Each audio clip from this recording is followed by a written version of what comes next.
I'm sure everybody's seen, and if you haven't, you're about to know now. But it's the anniversary of the last Nitro. It's not today. And it's not going to be when we release this, but it was It March was a few 26th. days back Yeah, from when we recorded this, though. March 26, 2001. And like this is a big deal in a whole bunch of different aspects. Like first off, we were just talking a little bit.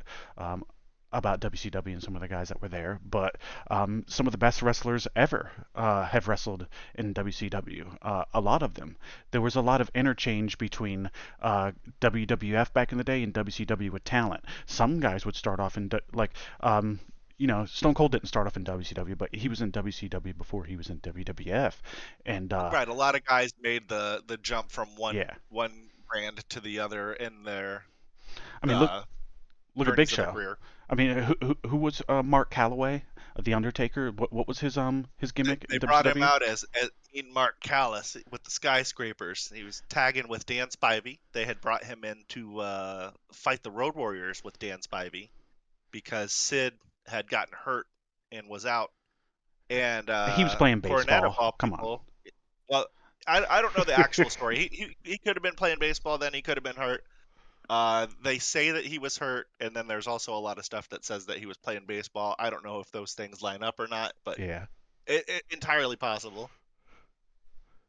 But yeah, Talk they were about looking for Undertaker. somebody to replace Sid, and Cornette, of all people, was like, well, I saw this big old guy. He fits the description of a skyscraper, and then boom, Undertaker was in WCW. Yeah, Jim's a pretty good talent scout. I mean, He's got a good eye for wrestling. we'll talk about the one class and was in Ohio Valley Wrestling. Like Batista and Lesnar, yeah, Cena, everybody. But but Orton. yeah. I mean, like we were saying, they're just like Stone Cold, WCW, like Rey Mysterio, Big Show, um, Triple H, yeah, the Kevin biggest name in the Nash, industry now. Yeah, yeah, like Kevin Nash's Oz, and Hall and Nash, the yeah, Diamond Stud for Hall. yeah. I mean DDP, like you know, everybody was over there at one point, but uh, DDP doesn't get enough credit, I don't think, for helping get Scott Hall dialed in early in his. Like, obviously, we all know what he did for him later in his career, but I think a lot of people don't know that essentially DDP gave him the Diamond Stud gimmick, which that look is what morphed into Razor Ramon and the look that Scott Hall would use for the entire rest of his career. That's entirely of DDP. Yeah, it's funny how this worked. Like with one of the shorts that we did too, talked about how Scott Hall, came up with the crow gimmick for Sting. A lot of these guys helped each other back in the day, and they all had good minds for the business because they were driving back and forth together, from city to city to state to town, and sometimes they're putting in these 16-hour trips in between where they're going, and all they're doing is talking about wrestling. Right? It's different today. Some people have their own tour buses, like Cody and Alexa, and I'm sure Cena has one with what he's doing right now. But Oh that, yeah. but that's beyond the point.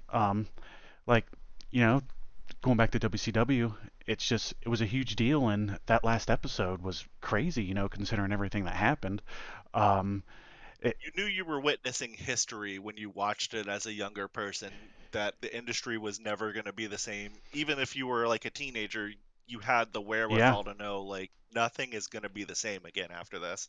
I don't even think I was a teenager at the time. I think I was 11 years old. I was pretty young. I was just sitting there watching it in my boxers, eating Chef Boyardee pizza out of a pan. How I would do back then. But this was amazing, and I was watching the simulcast part. I was watching Raw, so I was switching back and forth because I heard this was happening, which I wasn't switching back and forth for a while.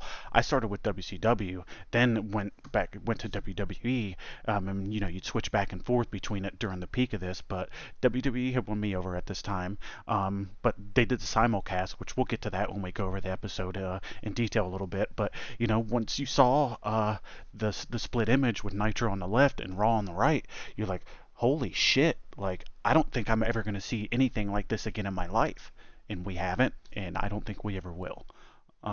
It's a huge deal, and just I I don't know. It's crazy. Your thoughts a little bit, Dave?